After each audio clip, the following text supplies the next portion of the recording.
2편, 오늘은 지난주에 이어서 12절부터 마지막 절 31절까지 보겠습니다.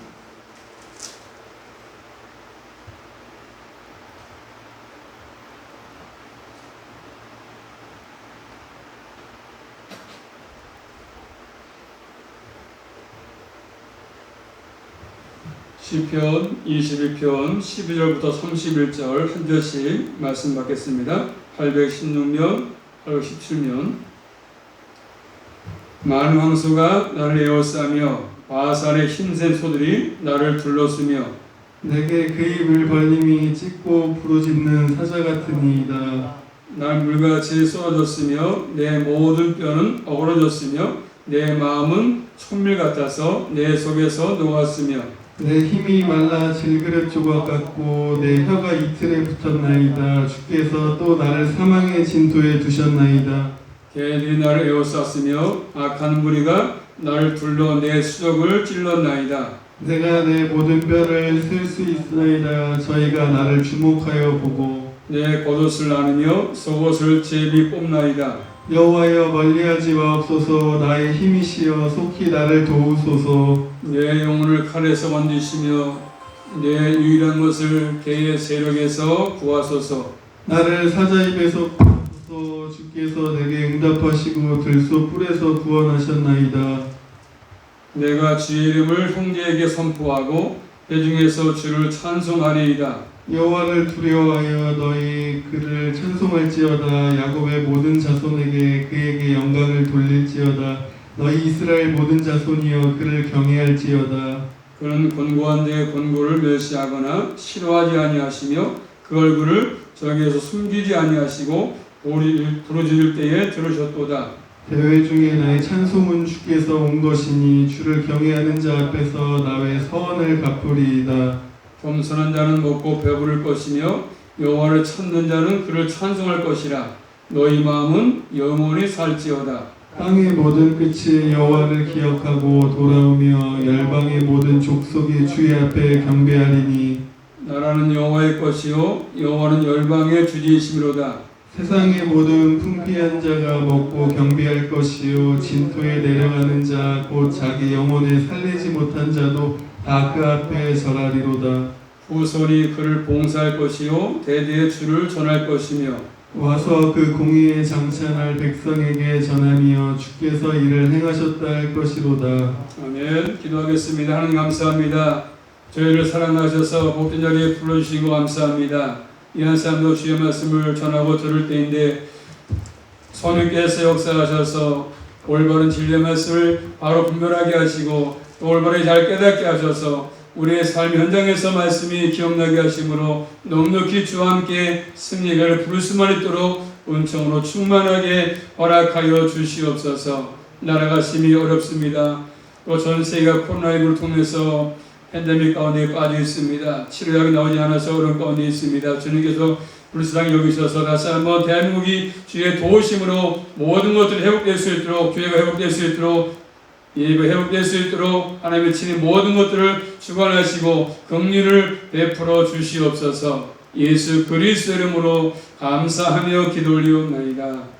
아멘. 계속 코로나가서 확산돼가지고 참 어려운 가운데 있습니다. 하여튼 백신을 순서가 되시면 맞으시고 그래서 다른 길이 없지 않습니까? 백신밖에 백신 현재는 그러니까 겁내지 마시고 맞으시면 좋을 것 같습니다. 전 다 맞았으니 제가 끝났으니까 여러분도 끝나야 또 활동도 할 수 있고 할 수 있으니까 겁내지 마시고 맞으면 좋겠습니다. 자, 말씀 제목 따라하겠습니다. 경배를 받으시기에 합당하신 대주제. 자, 지난주에 시편 22편을 갖다가 제가 표현하기를 탄시다, 탄식시라고 그래서 탄식하는 시라고 불렀습니다. 그런데 이 탄식은 세상 사람들처럼서 어렵고 힘들어서 탄식하고 절망하면서 실망하면서 낙담하고 그런 절망의 탄식이 아니거든요. 이 시편 20편 내용 보시면 하늘을 향해서 탄식하고 있습니다. 그렇지만 절망으로 끝내지 않고 하나님께 소망을 두고 있지 않습니까? 그러므로 이 시편은 탄식으로 시작했지만 마지막이 찬송으로 마치고 있습니다. 우리 기독교는 그런 것입니다. 처음에서 물론 중요하지만 마지막 해피엔딩으로 끝나는 것이거든요. 우리 기독교는 소망으로 끝나는 것입니다. 오늘 이 말씀 보시면 이제 12절부터 31절까지 보겠습니다. 31절까지.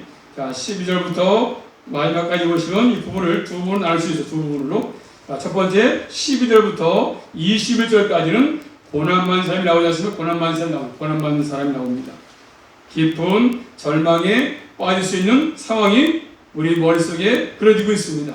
그리고 22절부터 31절까지는 하나님을 향한 찬송이 울려 퍼지고 있습니다. 22절부터 보시면 앞에 21절까지 앞의 내용과 확실히 다름을 느낄 수가 있지 않겠습니까? 대전환을 보여주고 있습니다. 이런 구절을 우리가 보시면서 오늘 본 말씀을 볼 필요가 있습니다. 자, 22절 말씀이니까 뭐라고 말씀하죠? 내가 주의 이름을 형제에게 선포하고 회중에서 주를 찬송하리다. 이렇게 소망으로 시작하고 있습니다.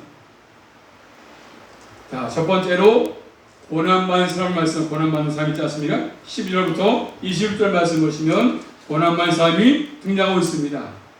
본문의 시인은 자신의 고난에 대해서 여러 가지 표현을 통해서 말하고 있습니다. 그 표현을 보게 되면 첫 번째 14절입니다. 나는 물같이 쏟아졌으며 내 모든 뼈는 어그러졌으며 내 마음은 촛밀 같아서 내 속에서 녹았으며. 자, 세 가지로 표현하고 있습니다. 첫 번째, 물같이 쏟아짐을 얘기합니다. 고난. 물이 쏟아지면 남는 것이 없습니다. 그만큼 고난이 크다는 것을 말씀합니다. 물같이 쏟았다, 고난이. 또 내 모든 뼈가 어그러졌다 이렇게 표현하고 있습니다. 고난이 얼마나 심한지 모든 뼈까지 어그릴 정도로.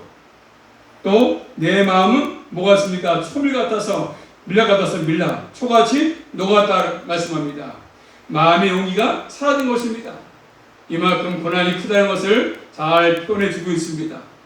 또 이어서 15절 말씀, 15절입니다. 내 힘이 말라 질그릇 조각 같고 내 혀가 이틀에 붙었나이다. 주께서 또 나를 사망의 진토에 두셨나이다. 자, 내 힘이 말라서 질그릇 조각 같다 이렇게 말씀합니다. 내 힘이 말랐다, 힘이 질그릇 같다, 질그릇 조각 같다, 조각 다 깨진 것처럼.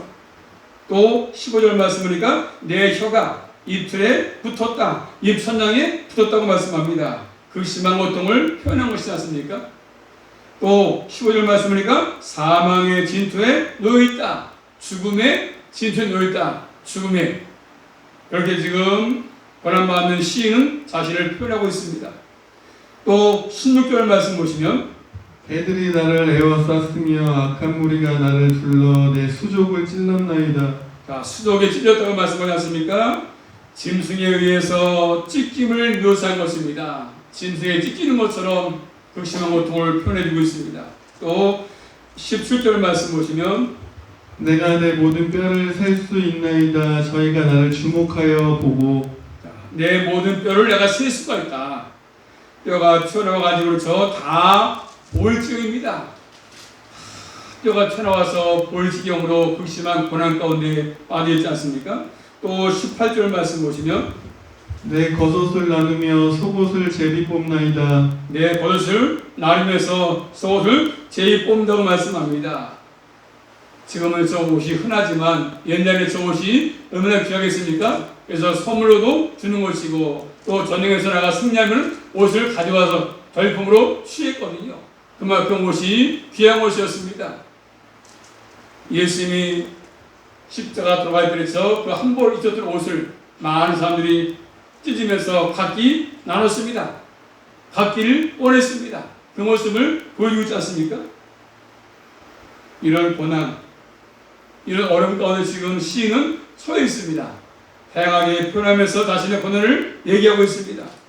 반대로 이렇게 고난을 주었던 악인들, 고난을 가하는 사람을 얘기하고 있습니다. 다양하게 또 표현하지 않습니까? 어떤 사람들이 다윗을 어렵게 했습니까? 자, 12절 말씀 보십니다.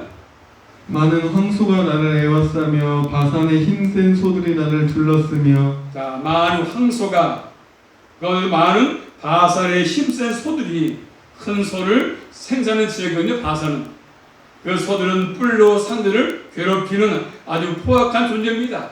아주 거친 집에서 기르는 것이 아니고 야산에서 이렇게 저 들판에서 아주 거칠게 살았던 그런 소들, 힘센 소들, 많은 황소, 악인들을 이렇게 표현하고 있습니다. 또 13절 말씀 보시면 내게 그 입을 벌림이 찢고 부르짖는 사자 같으니이다. 뭐가 있습니까? 부러지는 사자 같다. 자, 이 말씀을 저 굶주린 사자가 굶는 것이냐? 배고프기 때문에, 굶주리기 때문에 먹이를 쟁취하기 위해서, 먹기 위해서. 또 내가 16절입니다. 개들이 나를 에워쌌으며 악한 무리가 나를 둘러 내 수족을 찔렀나이다. 개들 뭐 하는 거죠? 먹을 것을 찾아냅니다. 먹을 것을 찾기 위해서 개들. 또 악한 무리 16절에 또 20절 말씀 보시면 내 영혼을 칼에서 건지시며 내 유일한 것은 개의 세력이며 구하소서. 개의 세력, 개들에게 에워싸여가지고 아주 치욕적인 죽음의 상태를 의미합니다.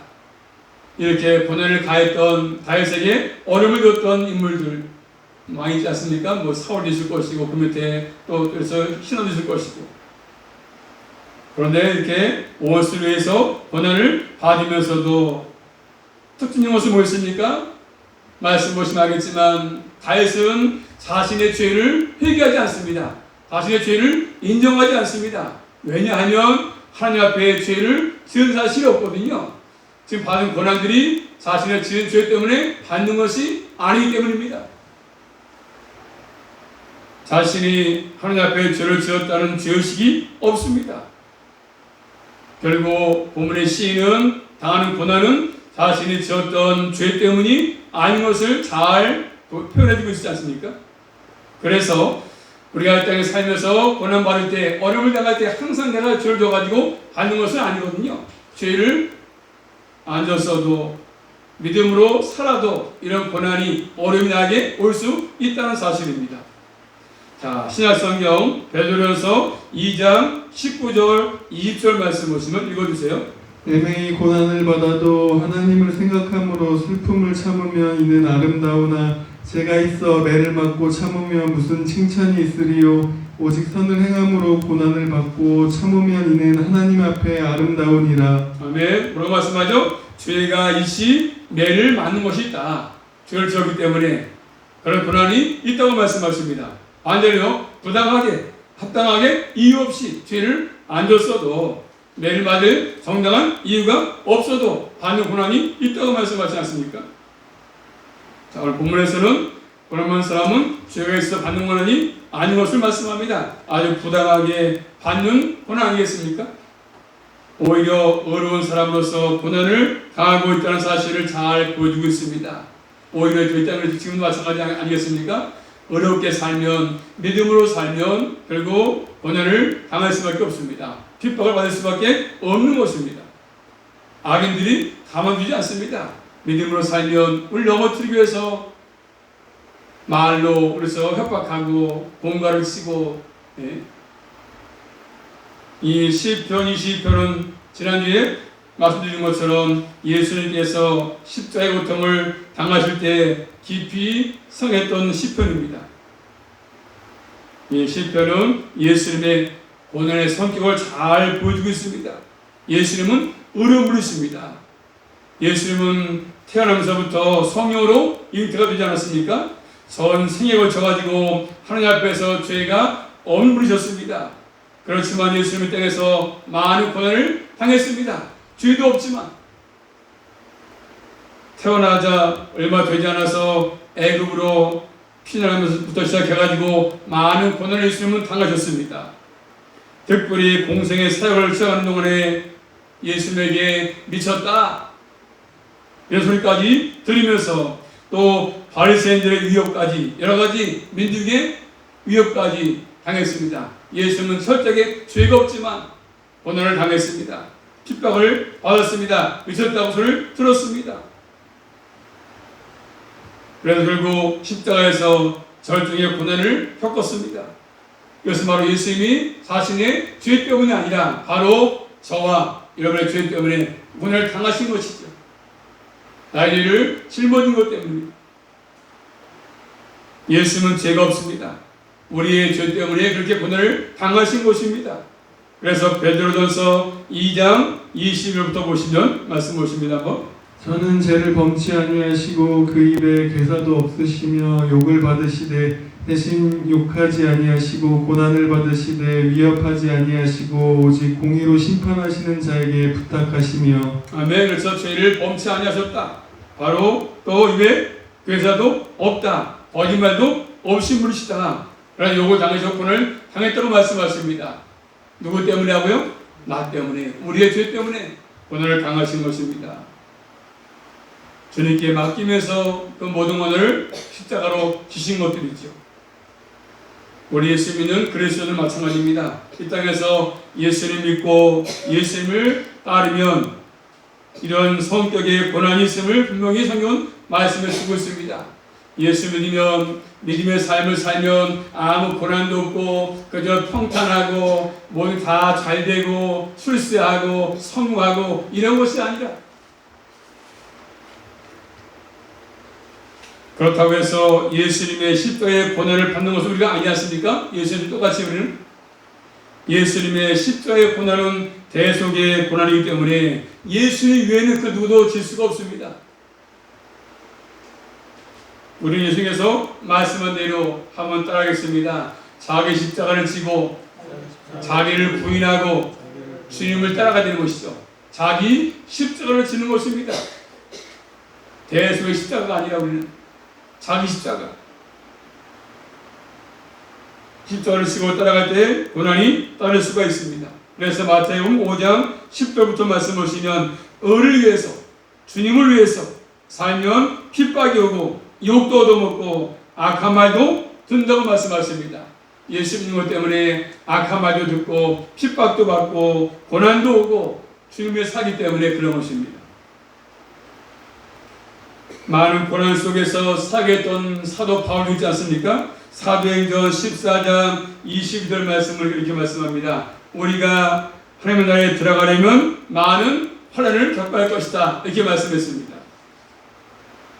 또 베드로전서 2장 21절 말씀 보시면 주님 말씀, 주님도 21절입니다. 이를 위하여 너희가 부르심을 입었으니 그리스도로 너희를 위하여 고난을 받으사 너희에게 본을 끼쳐 그 자치를 따라 오게 하려 하셨느니라. 아멘. 고난을 보여가지고, 본을 보여가지고 똑같이 따르라고 말씀합니다. 그래도 예수의 고난을 본받아서 주님을 따라가는 삶을 살라고 말씀하십니다. 자, 주여 말씀 보겠습니까? 이런 고난 가운데서도 우리 주님께서 어떻게 했습니까? 베드로전서 2장 23절 말씀 보니까 이렇게 말씀하십니다. 욕을 받으시되 대신 욕하지 아니하시고 고난을 받으시되 위협하지 아니하시고 오직 공의로 심판하시는 자에게 부탁했다, 이렇게 말씀하십니다. 오늘 본 말씀 19절 말씀 보시면 그 심한 고난 가운데 자신의 유일한 힘은, 자신에게 유일한 도움을 주님 주실 분은 하나님밖에 없다는 것을 말씀하지 않습니까?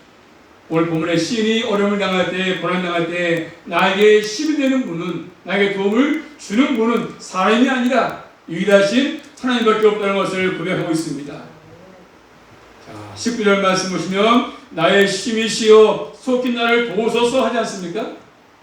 나의 힘이시다. 다른 것이 힘이 아니라 주님이 나의 힘이시다. 나를 도울 자는 주님밖에 없다. 그런 고백입니다. 그런 기도 아니겠습니까? 이와 같이 전적으로 하나님을 의지하는 자세가 필요합니다. 이런 가운데서 주님께서 맡긴 일들을 신실하게 감당하는 길을 우리가 가야 될 것입니다. 의를 위해서 핍박을 받을 때 의를 포기하는 말씀이 아닙니다. 또 주님에서 고난받을 때 주님을 포기하는 말씀이 아니지 않습니까? 하나님의 나라를 위해서 핍박받을 때 하나님의 나라를 포기할 말씀이 아닙니다. 이런 고난이 있음에도 불구하고 우리는 항상 의를 위해서, 주님을 위해서, 하나님의 나라를 위해서 명확한 태도를 취하고 믿음의 길로 걸어가라고 말씀하십니다. 예적 선한 길로 가라고 말씀하십니다. 새 길로 가지 말고 평행으로 가지 말고 편안한 길로 새 길로 가지 말고. 이 본문에 고난받은 사람 다윗을 지금 여러 가지 표현을 했습니다. 두 번째로 한번 따라하겠습니다. 경배를 받으시기에 합당하신 대주제. 20절부터 마지막 끝까지 보시면 갑자기 상황이 바뀌고 있습니다. 대전환이 이루어지고 있지 않습니까? 자, 먼저 22절 말씀 보시면 내가 주의 이름을 형제에게 선포하고 회중에서 주를 찬송하나이다. 아멘. 자, 내가 주의 이름을 형제에게 선포하고 회중에서 주를 찬송할 것이다. 그거가지 않습니까? 이 말씀은 신약성경 히브리서 2장 12절에 인용되고 있습니다. 형제와 회중은 뭐겠습니까? 하나님의 말씀의 공동체를 의미합니다. 공동체, 형제, 회중. 하나님 백성들 가운데서 하나님의 이름을 선포하겠다고 하지 않습니까? 이 선포는 곧 찬송.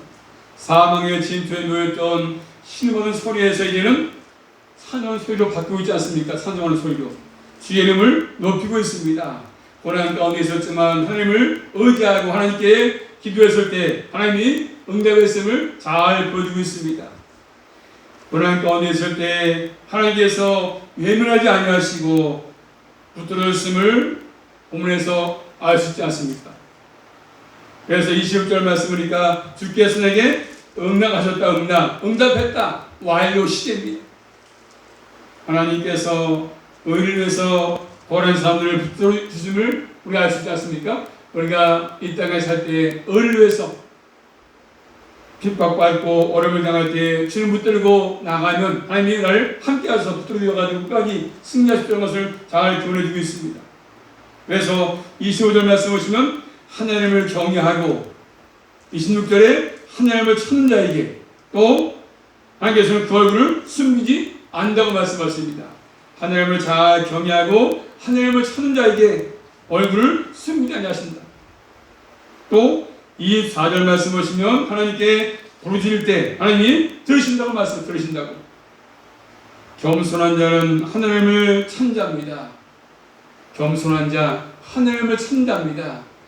교만하면 하나님 찾지 않습니다. 하나님 의지하지 않습니다. 왜? 교만하니까. 그리고 여호와를 찬 자는 그를 찬송할 것이라고 말씀하고 있습니다.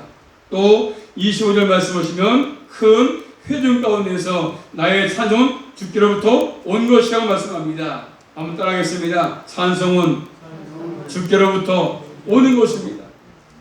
하나님께서는 겸손히 하나님을 찬송하며 기도를 들으시고 하나님을 찬송할 수 있도록 은혜를 베푼다고 말씀하십니다. 우리가 이 땅의 삶에서 바라봐야 될 분은 오직 하나님밖에 없습니다. 하나님. 나를 도울 분은 하나님밖에 없습니다. 나의 힘은 하나님밖에 없습니다. 나를 이 땅에서 죄악 가운데서 구원할 분도 하나님밖에 없습니다. 자, 뿐만 아니라 오늘 말씀 보시면요, 이 7절 말씀 보시면 땅의 모든 끝이 여호와를 기억하고 돌아오며 열방의 모든 족속이 주 앞에 경배할 것이다, 예배할 것이다 이렇게 말씀합니다. 이제 마지막 때에서 돌아와서 주 앞에 무릎 꿇고 경배할 것입니다. 세상 29절에 세상의 모든 사람까지 심지어 부자까지라도 돈 많은 사람까지라도 경배할 것이라고 말씀하십니다. 나라가 여호와의 것이다. 모든 나라의 주제가 하나님이시다. 28절에 말씀하십니다. 사람들은 하나님께서 주제하지 않는다고 비웃었습니다. 앞에서 7절 8절 말씀하니까 비웃고 구원하실 거냐? 구원하실 걸 비웃었습니다. 지금도 사람들은 비웃습니다. 하나님이 구원하시겠어? 이 땅에 무슨 종말이 있겠어? 뭔 천국이 있겠어? 비웃습니다. 그렇지만 머지않아서 하나님이 대주제이심을 다 인정할 것입니다. 그분이 정말 모든 나라의 주인이시구나, 주인이시구나. 오늘 본문의 말씀은 메시아와 고난과 영원히 있습니다. 메시아의 고난을 통해서 복음을 들었던 이방인들이 이제 주님께 돌아와서 하나님을 인정하고 찬송하고 경배할 것입니다. 그것을 포함되는 의미의 말씀입니다. 우리가 이방인이었지만 주께 돌아와서 주 앞에 감사하며 찬양하고 예배하지 않습니까? 경배하지 않습니까? 또 어떤 목사님은 말합니다. 경배는 승리를 보여주면서 예수님의 부활과 승리를 미리 보여주는 것이다 얘기했습니다. 일리가 있습니다. 예수님의 십자가와 부활을 통해서 복음이 전파됐고 복음을 듣고 받아들인 사람들에게 결국 하나님은 구원의 은혜를 베푸셔서 남은 생도 영원한 소망 가운데 살아갈 수 있지 않겠습니까? 하나님 나라의 큰 계획을 말씀해 주는 것입니다. 우리 역시 이방인이었지만 하나님께로 은혜 가운데 돌아와서 예수 믿고 구원받은 백성 아니겠습니까? 우리는 본래 예수 믿기 전에 영적으로 죄 허물로 죽었습니다. 예수 믿기 전에 허물과 죄로 죽었던 존재 아니겠습니까? 그러므로 그때는 하나님도 없었고 소망도 없었고 천국의 소망도 없었습니다. 아무 생각도 없이 살았습니다. 예수 믿기 전의 삶이 허물로 죽었기 때문에 죄로 죽었기 때문에 하나님도 몰랐었습니다. 내 마음도 살았습니다. 소망도 없었습니다. 그저 눈에 보이는 것만 소망 가지고 살았습니다. 눈에 보이는 걸 쫓아갔습니다.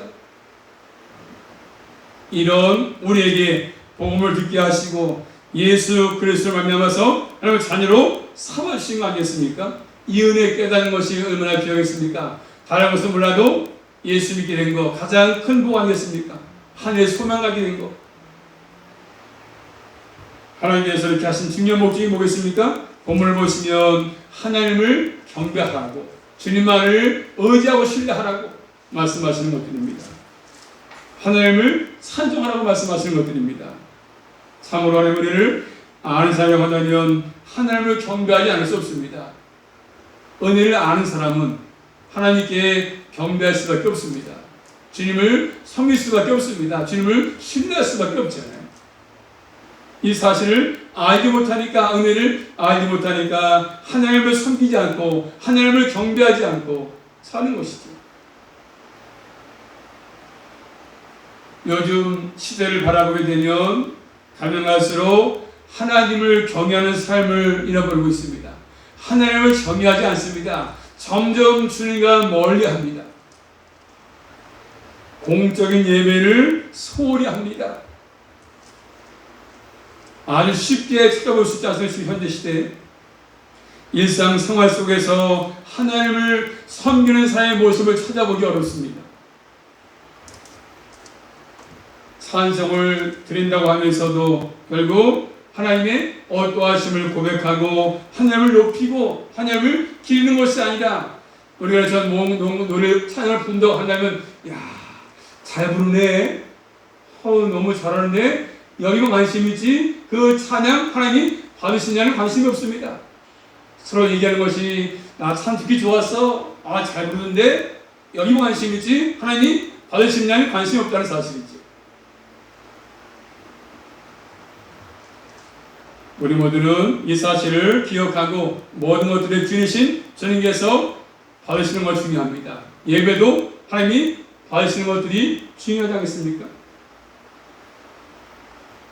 그러므로 항상 이 땅의 모든 것의 대주제이신 주님 앞에 남은 생도 잘 경배하시며 주님만을 신뢰하시며 살아가는 우리 모두 될 수 있기를 주님의 이름으로 축복합니다. 정말로 나 자신은 하나님을 경배하는 자리에 서 있는가 늘 살펴야 됩니다. 경배하는 자리에 서 있는가, 하나님을 사랑하는가, 진정으로 하나님을 경외하는가, 하나님을 경배하는 삶으로 살고 있는가 자신이 늘 살피는 게 필요합니다. 아무쪼록 우리 모두는 남은 여생 하나님만 바라보고 하나님만을 최우선으로 하고 살아가신 저와 여러분 될 수 있기를 주님의 이름으로 축원합니다. 기도하겠습니다. 살아계신 아버지 감사합니다. 모든 것들의 주인 되시는 대주 되신 주님을 경배하는 저희들로 살아가기 원합니다. 다른 것을 연연하지 않게 하시고 다른 것에 마음 뺏기지 않게 도와주시고 하나님만 신뢰하게 하시고 하나님만 의지하게 하시고 나무나 주님께만 소망두게 하셔서 남은 생도 하늘의 소망 가지고 믿음으로 승리할 수만 있도록 늘 저희들을 진리 가운데로 인도하여 주시옵소서. 말씀 마음속에 꼭 새겨서 한두 한도 살아갈 수만 있도록 함께해 주시고 하늘을 경배하는 자리에 우리 모두가 설 수 있도록 인도하여 주시옵소서. 예수 그리스도 이름으로 감사하며 기도 올리옵나이다. 아멘.